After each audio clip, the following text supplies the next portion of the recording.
ಬಾಯಿಯ ಕುಹರದಲ್ಲಿ ಪಿಷ್ಟದ ಘಟಕವು ವಿಭಜನೆಯಾಗುತ್ತದೆ. ಬಾಯಿಯ ಕುಹರದಲ್ಲಿ ಲಾಲಾರಸವು ಶೇಖರಣೆಯಾಗಿರುತ್ತದೆ. ಹಲ್ಲುಗಳ ವಿಧಗಳು: ಬಾಚಿ ಹಲ್ಲು 8, ಕೋರೆ ಹಲ್ಲು 4, ಕಿರುದವಡೆ ಹಲ್ಲು 8, ದವಡೆ ಹಲ್ಲು 12, ಒಟ್ಟು 32 ಹಲ್ಲುಗಳು. ಅನ್ನನಾಳ.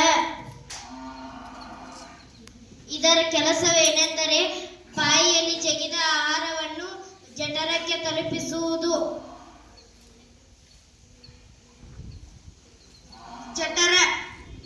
ಜಠರವು ಜೆ ಆಕಾರದಲ್ಲಿದೆ. ಜಠರದ ಒಳಪದರವು ಅಂಟಾದ ಲೋಳೆ ಹೈಡ್ರೋಕ್ಲೋರಿಕ್ ಆಮ್ಲ ಮತ್ತು ಜೀರ್ಣರಸಗಳನ್ನು ಸ್ರವಿಸುತ್ತದೆ.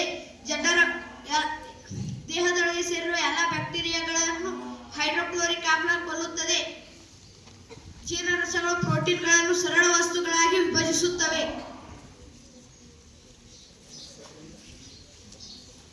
ಸನಕರಳು. ಸನಕರಳು ಸುರಳಿ ಆಕಾರದಲ್ಲಿರುತ್ತದೆ. ಇದು 7.5 ಮೀಟರ್ ಉದ್ದವಿರುತ್ತದೆ. ಇದರಲ್ಲಿ ಬೆರಳಿನಂತಹ ವಿಲ್ಲೈ ಎಂಬ ರಚನೆಗಳು ಇರುತ್ತವೆ. ಈ ವಿಲ್ಲೈಗಳು ಜೀರ್ಣವಾದ ಆಹಾರವನ್ನು ಹೀರಿಕೊಳ್ಳಲು ಸಹಾಯ ಮಾಡುತ್ತವೆ.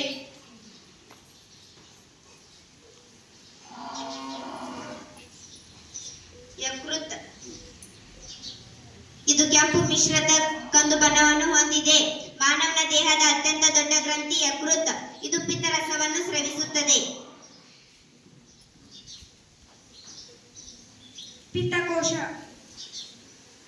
ಪಿತ್ತರಸವು ಪಿತ್ತಕೋಶದಲ್ಲಿ ಶೇಖರಣೆಯಾಗಿರುತ್ತದೆ. ಪಿತ್ತಕೋಶವು ಕೊಬ್ಬಿನ ಘಟಕಗಳ ಜೀರ್ಣಕ್ರಿಯೆಯಲ್ಲಿ ಮಹತ್ವದ ಪಾತ್ರ ವಹಿಸಿದೆ.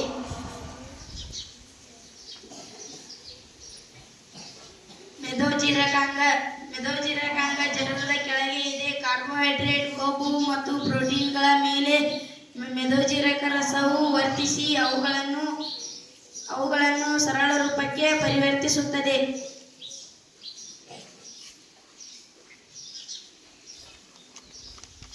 ದೊಡ್ಡ ಕರಳು. ದೊಡ್ಡ ಕರಳು ಸಣ್ಣ ಕರಳಿಗಿಂತ ಅಗಲವಾಗಿದೆ. ಇದು 1.5 ಮೀಟರ್ ಉದ್ದವಾಗಿದೆ. ಜೀರ್ಣಗೊಳ್ಳದ ಆಹಾರದಿಂದ ನೀರು ಮತ್ತು ಲವಣಾಂಶಗಳನ್ನು ಹೀರಿಕೊಳ್ಳುತ್ತದೆ. ಉಳಿದ ತ್ಯಾಜ್ಯವು ಗುದನಾಳವನ್ನು ಸೇರುತ್ತದೆ. ಇದು ಗುದದ್ವಾರದಿಂದ ವಿಸರ್ಜನೆಯಾಗುತ್ತದೆ. ಪ್ರಶ್ನೆಗಳು: